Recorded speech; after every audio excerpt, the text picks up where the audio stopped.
Hello my dear students, स्वागत है आप सभी के आपके अपने ही परिवार रवीन की पाठशाला पे। और आप इस वीडियो में पढ़ेंगे बिहार पुलिस का प्रैक्टिस सेट 2।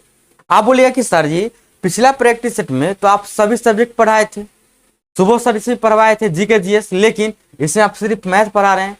तो डियर ये प्रैक्टिस सेट 2 में सिर्फ मैथ होगा, क्योंकि सुबह सर के पास कुछ समस्या आ गया है। आपको पता होगा कि बिहार में आई फ्लू चल रहा है और आई फ्लू सर को हो गया है, तो 2 दिन वो रेस्ट में है, वो नहीं करा पाएंगे क्लास।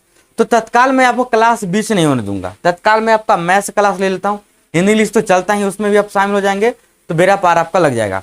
बस जाएगा जीके जीएस। तो प्रैक्टिस सेट 2 का भी जीके जीएस आ जाएगा जब सुबह सर जी का तबियत ठीक हो जाएगा तब। तत्काल पढ़ाई को जारी रखिए, ठीक ना। तो चलिए देखते हैं मैथ्स। तो प्रश्न कहता है यदि किसी संख्या के 40% में 165 जोड़ा जाता है, तो सबसे पहले मैं आपको मेथड बताता हूँ एक्स मान करके, फिर 100% मान कर ही बता देंगे, दोनों से आप बना लीजिएगा, ठीक ना। इतना तरीका बता देंगे आपको कि प्रश्न एक भी छूटेगा नहीं आपसे। 10 का 10 नंबर आएगा आपका एग्जाम में। तो यदि किसी संख्या के 40% में 165 जोड़ा जाता है, तो यह मान के चलिए कि लेट संख्या बराबर एक्स। ये लिखना जरूरी नहीं, सिर्फ मन में ही मान लेते। अगर संख्या बराबर एक्स है, तो यदि किसी संख्या के 40%, तो यह एक्स है, इसका 40% यानी कि 40/100, इसमें हम जोड़ देते हैं कितना, 165।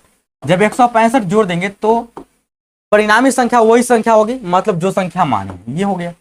यदि इतना आप समझते हैं तो 20 दूना 40, 20 पचे 100 कर लेंगे। 165 ये कितना हो जाएगा, 2x/5 प्लस में 165 बराबर में हो जाएगा x। आप ऐसा कर सकते हैं, ये 2x को उधर ले जाइए। यदि 2x को उधर ले जाते हैं तो 165 बराबर x माइनस 2x डिवाइड 5/1 कर दीजिए। तो 165 बराबर 5 का एलसीएम 5, यानी कि यहाँ पे 5x माइनस 2x, कुल मिलाकर अगर देखिएगा तो ये बराबर में 3x डिवाइड में 5 आ गया। अब यहाँ से 3 के पारा में काट लिया, 3 पचे 15, 3 पचे 15, यानी कि x का जो मान होगा 25 25 और 227, 275 बराबर x, यानी कि वह जो संख्या होगा वो 200 कितना होगा, 75। ये था x मानने का विधि। अब दूसरा तरीका देखिए, घबराइए नहीं, ये मत सोचिए कि आप x मान के बता रहे हैं, ये तो समझने के लिए। मान लेते हैं कि वह संख्या अपने आप में 100% होगा। मान लेते हैं कि वह संख्या अपने आप में क्या होगा, 100% होगा। अब ये 100% संख्या है, इस 100% में से हम इसका 40% जोड़ देंगे, तो 100% का 40% 40% ही होगा। आप 100x भी मान सकते हैं, कोई दिक्कत नहीं होगा। तो 100% मान है उसका 40%, तो 100% का 40% तो 40% हो जाएगा। इसमें हम जोड़ रहे हैं कितना, 165। जब 165 जोड़ेंगे यह संख्या खुद प्राप्त हो जाएगा, मतलब 100% का 100% आ जाएगा। अब यहां से क्या करना है आपको, ये 100% को इधर ले आइए या 40% को उधर ले आइए। तो यहां से बन जाएगा कि 165 बराबर, ये 40 को इधर ले आते हैं तो ये 60%, मतलब 60% का मान 165 है और हमें चाहिए 100% का मान, बन जाएगा ना। 60% बराबर इतना, तो 100% बराबर कितना हो जाएगा, 165। ये बाटा में 60 चलाएगा और 100% का मान निकालना है 100 से गुना। परसेंट अगर लिखते भी तो परसेंट से परसेंट कट जाता। जब परसेंट से परसेंट कट जाएगा तो 0 से 0 काटिए, 2 के पहाड़ा में 3, 2 के पहाड़ा में 5, ये 3 के पहाड़ा में काटिएगा 55 बार में मल्टीप्लाई कीजिएगा, फिर से 275 आएगा। तो ऐसे भी आप बना सकते हैं, कोई दिक्कत नहीं है। अब देखिए अगला प्रश्न, और अगला प्रश्न ये रहा आपके सामने, लाभ और हानि का प्रश्न है। मस्त प्रश्न है। लिखा गया है एक दुकानदार एक सामान को 190 रुपए में 5% की हानि पर बेचता है। मतलब अगर 190 में बेच दिया तो उसको 5% का हानि हो जाएगा। यदि वह सामान को 10% के लाभ पर बेचना चाहता है तो विक्रय मूल्य बताइए। आप सभी को पता है कि रियल में 190 है, तो रियल को ऊपर लिखते हैं 190 को। अब इतना में बेचने पर दुकानदार को 5% के आने, तो हम 100% सीपी मानकर चलते हैं, तो 5% घटा देंगे उसमें से, यानी कि वह 95% पर बेच रहा है, सीधा सीधा बात। और हमें चाहिए 10% लाभ, सीपी 100 है तो 10% लाभ के बाद सेलिंग प्राइस कितना हो जाएगा, 110, यानी कि जो चाहिए उससे मल्टीप्लाई काट लेंगे। 95 दूना 190 मल्टीप्लाई करेंगे 220। करेक्ट आंसर हो जाएगा ऑप्शन 4। क्या दिक्कत है, नहीं बनेगा क्या, कोई दिक्कत है तो बताइए, फ्री में पढ़िए, आराम से पढ़िए। ज्यादा दिक्कत होगा तो बताइएगा। टेलीग्राम का लिंक पता होगा आपको, आपको व्हाट्सएप भी पता है, अगर नहीं पता है तो कमेंट कीजिएगा, मैं आपको बता दूंगा। देखिए नेक्स्ट, ये प्रश्न थोड़ा सा टफ लगता है आपको देखने में, रूट एंड देख करके और पावर देख के, लेकिन घबराना नहीं, सो इजी प्रश्न है, डायरेक्ट मैं बता रहा हूँ। देखिए ये प्रश्न लिखा गया है डियर कि 2197 के पावर 2/3 है, डिवाइड 2856 इसका पावर 3/4 है, गुने वाट है, वाट के जगह पे हम एक्स लिख सकते हैं, कोई दिक्कत नहीं, और बराबर √13 के पावर 5 लिखा गया है। यहाँ पे एक्स का मान आपको बताना है। अब यहाँ पे अगर ऑप्शन को देखिएगा तो 13 के पावर में लिखा गया है 13, तो समझ जाएंगे कि ये जो होगा ना 2197 यह 13 का क्यूब होगा। हम कैसे जानेंगे कि 13 का क्यूब होगा, क्योंकि जब भी पावर बटा में दिया जाएगा तो समझ जाइए ये नीचा वाला जो होता है ना यह कट जाता है। तो कटेगा कब? 2197 के बदला में हम 13 के पावर 3 लिख सकते हैं। जब मल्टीप्लाई 13 को 3 बार कीजिएगा 2197 आएगा, पकड़ लिए। और ये 2 बटा हो गया 3 डिवाइड। ये देखिए नीचा 4 है तो समझ जाएंगे कि ये डिवाइड है तो बेस समान होना चाहिए। जब बेस समान होगा तो ये भी 13 ही होगा। जब ये हो 13 होगा तो 13 के पावर यहाँ पे देखिए 4 से 4 कटता तो ये पावर 4 लिख देंगे और गुने 3/4 गुने x हो जाएगा। और ये गुने देखिए अगर ये 13 है रूट अंडर आप हटाइएगा तो रूट अंडर के बदला में आता है 1/2 और पहले से ये 5 दिया गया है तो मल्टीप्लाई में लिख सकते हैं, कोई दिक्कत नहीं है। जब आप इतना कर लेंगे तो आपको पता होना चाहिए डियर कि 3 से 3 कट जाएगा, 4 से 4 कट जाएगा तो 13 के पावर 2 डिवाइड 13 के पावर 3 गुने x बराबर 13 के पावर ये हो जाएगा आपका 5/2। इतना तक तो कोई दिक्कत नहीं। अब बोलिएगा ना कि सर डिवाइड में तो पावर घटता है, तो पावर घटेगा तो कितना घटेगा? 2 में से 3 घटाएगा तो -1 चल जाएगा, जिसको आप ऐसे भी लिख सकते हैं कि 13 के पावर 2 डिवाइड 13 के पावर 3 के बदला में 13 के पावर 2 गुने 13 के पावर हम 1 लिख सकते हैं, कोई दिक्कत नहीं, तोड़ सकते हैं इसको बारी बारी से। मल्टीप्लाई x डिवाइड 13/5 के पावर 2 13 के पावर सॉरी ये 13 के पावर कितना हो जाएगा 5/2। अब यहाँ देखिए 13 के पावर 2 से 1 कट गया, यहाँ बच गया 1/13 गुने x बराबर 13 के पावर 5/2 ये हो गया। जब यहाँ ध्यान दीजिएगा तो ये 13 इधर मल्टीप्लाई में है, इधर आएगा तो देखिए यहाँ डिवाइड में सॉरी ये मल्टीप्लाई के रूप में, लेकिन 13 यहाँ पे क्या है 1/13 13 नीचे है, इधर जाएगा तो ये मल्टीप्लाई में चला जाएगा। इतना तो आप जानते ही होंगे। अगर इतना जानते हैं तो 13 के पावर यह 5/2 और गुने यह 13 के पावर 1 हो जाएगा। अब आप सभी को पता होना चाहिए कि बेस समान है तो पावर क्या करते हैं जोड़ देते हैं। जब पावर जोड़ देंगे तो x बराबर इसको जोड़िएगा ना 5/2 में 1 तो आपको पता होना चाहिए कि 5/2 प्लस इसमें 1/1 करेंगे 2 1 का 2 5 और ये 2 7/2 होगा। तो ये हो गया 13 के पावर 7/2। अब बोलिए कि सर ये रूट अंडर में लाना है, कैसे लाएंगे? आप सभी को पता होना चाहिए कि 13 के पावर 7/2 को हम 7 गुने 1/2 लिख सकते हैं। और आप सभी को यह भी पता होना चाहिए कि जब पावर 1/2 रहता है तो ये रूट अंडर में जा सकता है, ये 1/2 खत्म और ये 7 बच गया तो इसको 7 ऐसे लिख देंगे पावर के रूप में। ये कहाँ पे दिया गया है? ऑप्शन 3 में। हो गया, कर लेंगे ना, कोई दिक्कत नहीं। अगला प्रश्न ये रहा आपके सामने। प्रश्न में क्या दिया गया है? तो प्रश्न में दिया गया है कि रतन को एक कैमरा को 680 रुपए में बेचकर 15% की हानि होती है। 15% लाभ प्राप्त करने के लिए उसे कितने में कैमरा बेचना चाहिए? तो इजी बात है ना, 680 में अगर ये बेच दिया तो इसको 15% का हानि, 100 में से 15 घटा लेंगे 50 से, लेकिन इसको चाहिए 15% का लाभ। 100 में 15 जोड़ लीजिए 115, 5 के पहाड़े में 17, 5 के पहाड़े में 23, 17 के पहाड़े में 40, 40 गुने 23 कितना हो जाएगा 92, यानी कि 920। मतलब 920 में उसको बेचना चाहिए। कोई दिक्कत है इसमें? नहीं ना। अगला प्रश्न डियर, अगला प्रश्न ये रहा आपके सामने। क्या लिखा गया है प्रश्न में? तो डियर प्रश्न में लिखा गया है कि एक नल एक टंकी को 20 घंटे में भर सकता है। इसकी तली में रिसाव के कारण यह 40 घंटे में भरता है। यदि टंकी पूरी भरी हुई है तो रिसाव के कारण भरी टंकी को खाली होने में कितना समय लगेगा? अब देखिए भरने वाला है और एक खाली करने वाला है, तो हम यह मान के चलते हैं कि इसमें 2 नल फिट है। एक नल ए है जो भरने वाला है और ये 20 घंटा में भर देता है। इसके तली में छेद है तो उसको भी हम नल मान के चलते हैं, और वह नल निकालने वाला है, पानी निकालने वाला। तो यह मान के चलते हैं कि यह बी नल है और ये निकालने वाला है और ये 40 घंटा में निकाल देता है। ये कर दिया। 40 और 20 का एलसीएम 40, यानी कि इस टंकी का क्षमता मान लिए 40 लीटर।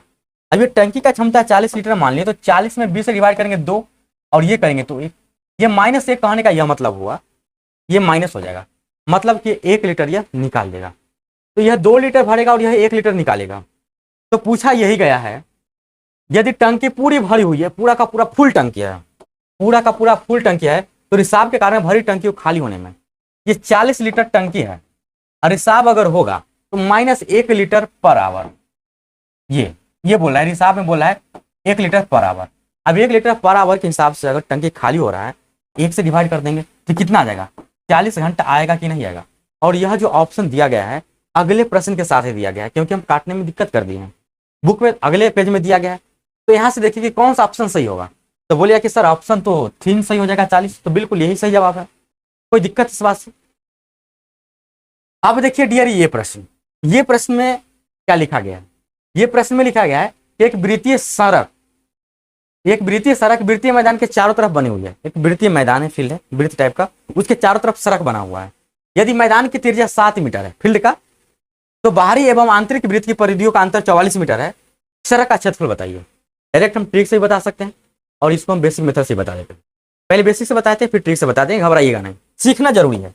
देखिए ये यहाँ पे अगर फिगर बनाने की बात किया जाए, फिगर, तो ये मान लेते हैं कि फील्ड है और इसके चारों तरफ रास्ता है और ये दिया गया है कि 7 मीटर है मैदान की त्रिज्या। ये मैदान की त्रिज्या कितना हो जाएगा 7।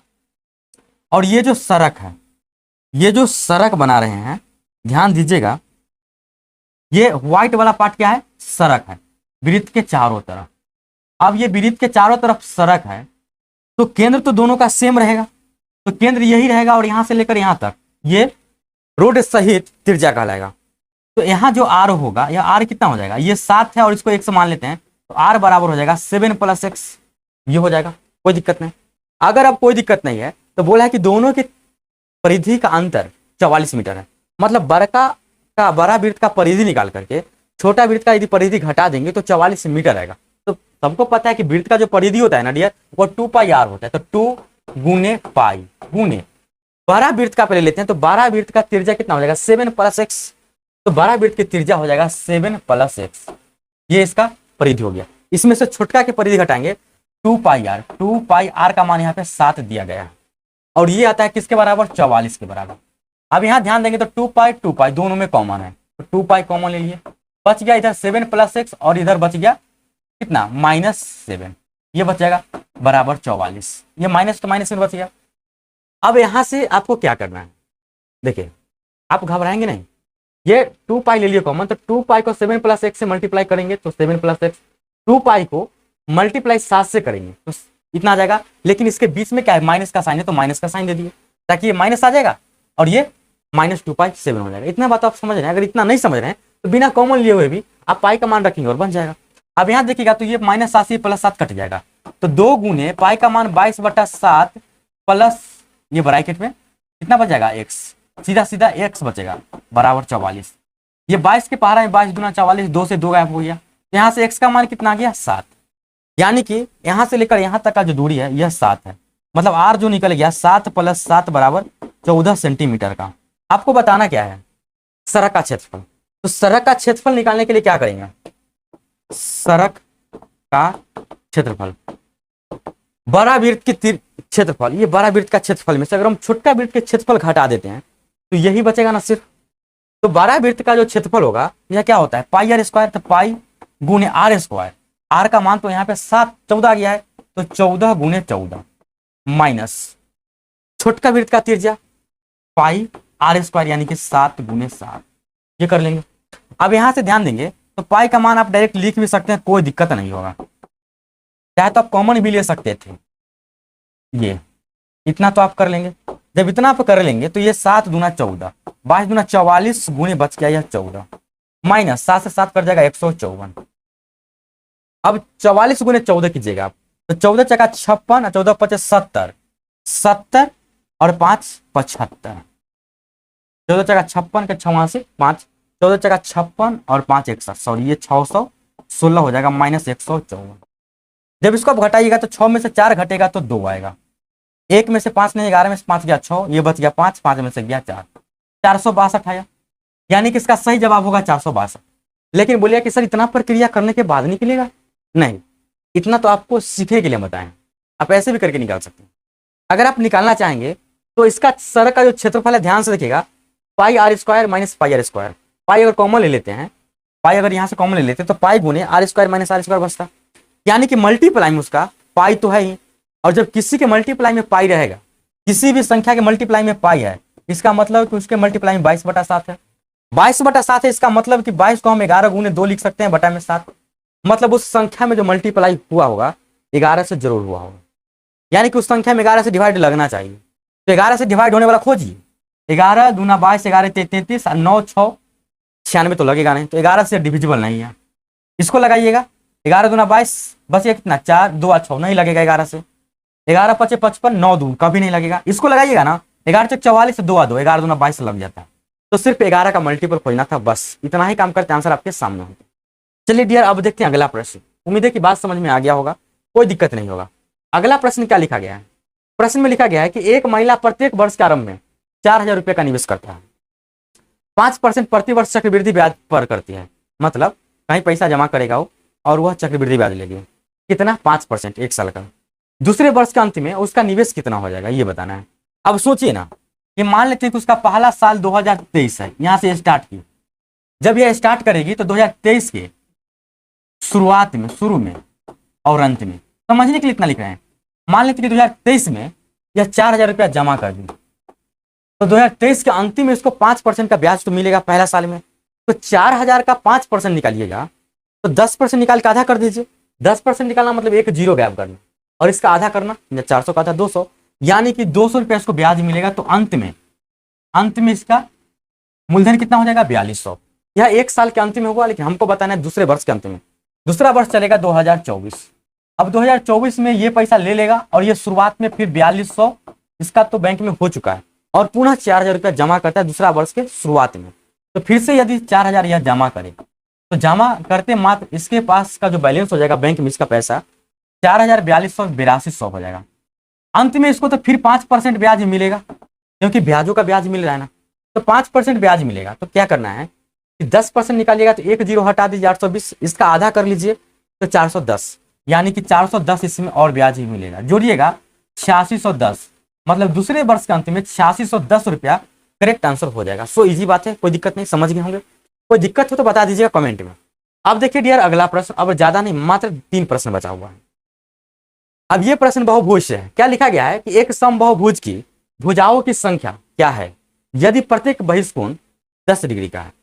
ये फॉर्मूला आपको पता होना चाहिए, यदि आप पढ़े होंगे तो, नहीं पढ़े होंगे तो बता दीजिएगा कि जब बहुभुज पढ़ा जाता है तो